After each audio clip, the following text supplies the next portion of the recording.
नमस्कार, जय हिंद प्यारे विद्यार्थियों। आप सभी का स्वागत है ओम साई कोचिंग क्लासेस में। दोस्तों, मेरा नाम राहुल सेन है और आप के समस्त एक महत्वपूर्ण सूचना लेकर आया हूँ। यह संबंधित है प्रधानमंत्री यशस्वी योजना के बारे में। प्रधानमंत्री यशस्वी योजना के बारे में हम देखेंगे कि यह क्या है, यह क्यों शुरू हुई है, कब इसके फॉर्म डलेंगे, कौन कौन इसका फॉर्म डाल सकता है, कब और कहाँ परीक्षा होगी, परीक्षा में क्या क्या आएगा, यह सब इस वीडियो में बताया जाएगा। तो दोस्तों, अगर आप हमारे चैनल में नए हैं तो चैनल को सब्सक्राइब करें और वीडियो को ज़्यादा से ज़्यादा शेयर करें ताकि यह योजना के बारे में ज़्यादा से ज़्यादा विद्यार्थियों को पता चल पाए। ये जो नाम है यूजीसी से संबंधित है। इसके अंतर्गत राष्ट्रीय परीक्षा एजेंसी आती है जो विभिन्न परीक्षाओं को इंट्रेंस एग्ज़ाम लेने में सहायता करती है, या फिर कहा जाए कि ये एजेंसी है जो एग्ज़ाम को लेती है। आइए विद्यार्थी, हम देखते हैं इनका उद्देश्य क्या है। इनका उद्देश्य है कि शिक्षा में गुणवत्ता एवं समता की वृद्धि करना, मतलब अच्छी शिक्षा देना और जो अच्छे विद्यार्थी हों उनको एक अच्छा प्लेटफॉर्म मिल सके, इसके लिए यह परीक्षा का आयोजन किया जाता है। तो चलिए दोस्तों, देखते हैं परीक्षा में बैठने की आवश्यक पात्रता किस प्रकार है। हम देखते हैं आवेदक को भारतीय नागरिक होना आवश्यक है। सबसे पहली जो हमारी बात है, योग्यता है, जो है आवेदक को भारतीय नागरिक होना चाहिए। दूसरा, उसे ओबीसी व ईबीसी या डीएनए श्रेणी से संबंधित होना चाहिए। तीसरी, इन्हें निर्धारित टॉप क्लास स्कूल में अध्ययनरत होना चाहिए। ऐसे विद्यार्थियों की सूची वेबसाइट पर उपलब्ध है। मतलब वह विद्यालय होना चाहिए जो मतलब मान्यता प्राप्त हो। इसे अगर आपको चेक करना है कि आप जिस विद्यालय से है उसको मान्यता प्राप्त है कि नहीं, वो टॉप क्लास स्कूल के में आता है कि नहीं, तो आप नीचे ये वेबसाइट दी है, इसमें जाके चेक कर सकते हैं। चौथी है, इन्हें 2022 और 23 में कक्षा 8वीं या कक्षा 10वीं उत्तीर्ण होना चाहिए। मतलब जो विद्यार्थी है वो 2022 और 23 में कक्षा 8वीं, जो मतलब 9वीं में आने वाला है, आया है वो, और जो कक्षा 10वीं में है का मतलब जो 11वीं के एग्ज़ाम देने वाला है, जो 10वीं की जो परीक्षा उत्तीर्ण की होगी, वही इसका फॉर्म भर सकते हैं। माता पिता अभिभावक की सभी सूत्रों से आय 2.5 लाख मतलब 2.5 लाख रुपए प्रति वर्ष से अधिक नहीं होने चाहिए। मतलब साल भर की जो सालाना इनकम है वह 2.5 लाख रुपए से ज़्यादा नहीं होना चाहिए। कक्षा 9वीं के लिए आवेदन करने वाले अभ्यर्थियों का जन्म 1/4/2007 से 31/3/2011 दिनों सम्मिलित के बीच में होना चाहिए। मतलब 1/4/2007 से 31/3/2011 तक के बीच में उनका जन्म होना चाहिए, जो 9वीं की परीक्षा के लिए आवेदन कर रहे हैं। और कक्षा 11वीं के लिए जो आवेदन करेंगे उनका जन्म 1/4/2005 से 31/3/2009 तक होना चाहिए। लड़कों और लड़कियों दोनों आवेदन करने के पात्र हैं। मतलब लड़का लड़कियां दोनों इस फॉर्म को भर सकते हैं। लड़कियों के लिए जो आवश्यक पात्रता होगी वही लड़कों के लिए होगी। मतलब जो लड़कियों के लिए नियम कानून होंगे वही लड़कों के लिए नियम कानून होंगे। आइए अब हम देखते हैं कि परीक्षा का कार्यक्रम कैसा होगा। मतलब आवेदन पत्र जमा करने की जो तिथि है वो 11/7/2023 से 10/8/2023 तक है। समझ रहे हो। अब है आवेदन पत्र सफलतापूर्वक जमा करने की अंतिम तिथि। मतलब 10 तारीख को आपका फॉर्म 11:50 रात तक आप इसको फॉर्म को भर सकते हैं। अब क्या है, आवेदन पत्र में पहले से भरे गए विवरण का ऑनलाइन सुधार। मतलब अगर आपने फॉर्म पहले से भरे हो और उसमें कुछ गलतियां हो गई हैं तो उसके सुधार के लिए आपको 12 से 16 तारीख तक का टाइम दिया जाएगा, जो आप उस बीच में उसका सुधार कर सकते हैं। परीक्षा शुल्क देखिए इसमें ये गवर्नमेंट के द्वारा ली जा रही है, इसलिए परीक्षार्थियों को कोई भी शुल्क नहीं देना होगा। मतलब ये जो फॉर्म है इसके लिए आपको किसी भी दुकानदार को पैसे देने की कोई भी ज़रूरत नहीं है। आइए हम देखते हैं परीक्षा का कार्यक्रम की सारणी क्या है।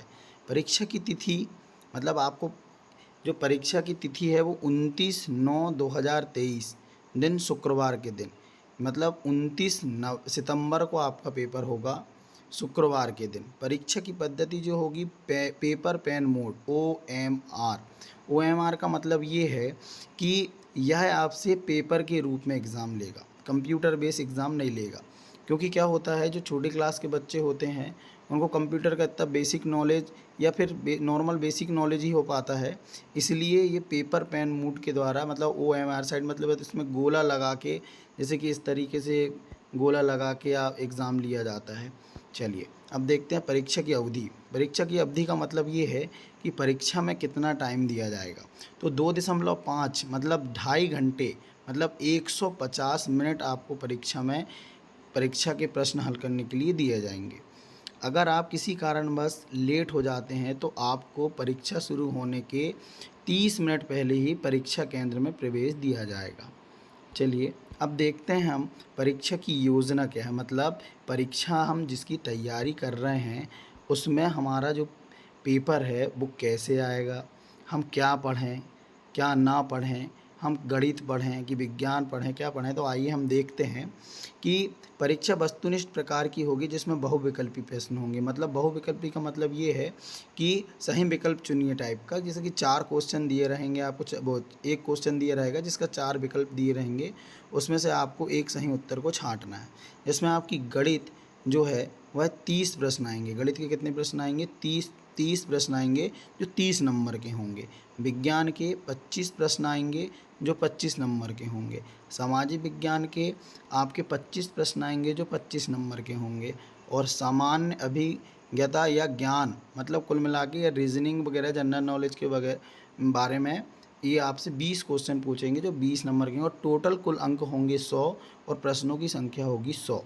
मतलब हर एक प्रश्न के लिए आपको 1 अंक दिया जाएगा। प्रश्न के प्रकार, मतलब प्रश्न किस तरीके के होंगे, 4 विकल्पों के साथ बहुविकल्पीय, केवल एक सही लगाना है और इसके लिए आपको कोई भी नकारात्मक अंक नहीं है।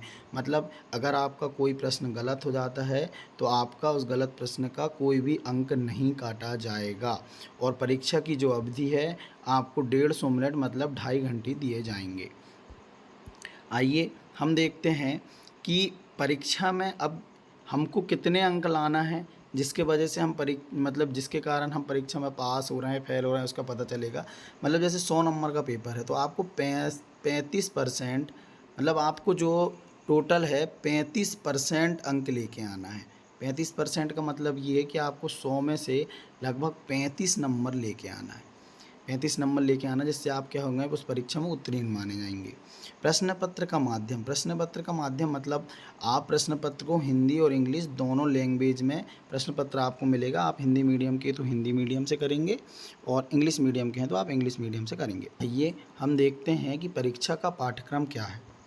कक्षा 9वीं में प्रवेश के लिए कक्षा 8वीं का NCERT पाठ्यक्रम, कक्षा 11वीं में प्रवेश के लिए कक्षा 10वीं का NCERT पाठ्यक्रम,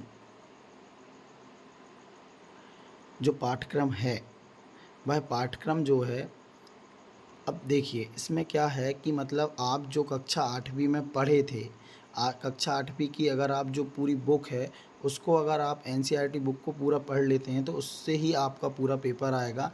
मतलब उस NCERT बुक में जैसे गणित है, विज्ञान है, सामाजिक विज्ञान है, उसी से आएगी। मतलब इसी के अंदर से आपके विकल्प बनेंगे। आपको इस मतलब ये है कि आपको अगर 9वीं में आप प्रवेश ले रहे हैं, आप 9वीं की परीक्षा दे रहे हैं, आप 9वीं में छात्र हैं, तो आप 8वीं की NCERT की बुक को पूरा अच्छे से पढ़ लें। और कक्षा 11वीं के जो विद्यार्थी हैं जो परीक्षा में शामिल हो रहे हैं, वह जो पिछली कक्षा 10वीं जो उन्होंने पढ़ के आए हैं, तो 10वीं की जो NCERT बुक आती है उसको अच्छे से पढ़ के उनकी तैयारी करें, उसी में से उनके आपके सही सभी क्वेश्चनों के मतलब विकल्प उन्हीं से तैयार किए जाएंगे। हम देखते हैं अब छात्रवृत्ति का जो पुरस्कार 2 स्तरों पर प्राप्त होता है, मतलब हमको परीक्षा पास कर लेने के बाद जो छात्रवृत्ति मिलेगी वह कितनी मिलेगी। कक्षा 9वीं के अभ्यर्थियों को परीक्षा पास करने के बाद 75,000 रुपये मिलेगा और कक्षा 11वीं के अभ्यर्थियों को परीक्षा पास करने के बाद 1,25,000 रुपये की राशि मिलेगी 2 माह तक। कितने माह तक? 2 माह तक इनको ये राशि प्रदान की जाएगी। तो इस योजना से संबंधित सभी जानकारी मैंने आपको इस वीडियो के माध्यम से दे दिया है। अगर आपको यह वीडियो अच्छी लगी हो तो हमारे चैनल को सब्सक्राइब करें और इस वीडियो को ज़्यादा से ज़्यादा शेयर करें, ताकि सभी बच्चों तक जो इस परीक्षा में शामिल हो सकें या फिर इस परीक्षा का ज़्यादा से ज़्यादा विद्यार्थी लाभ ले सकें। धन्यवाद।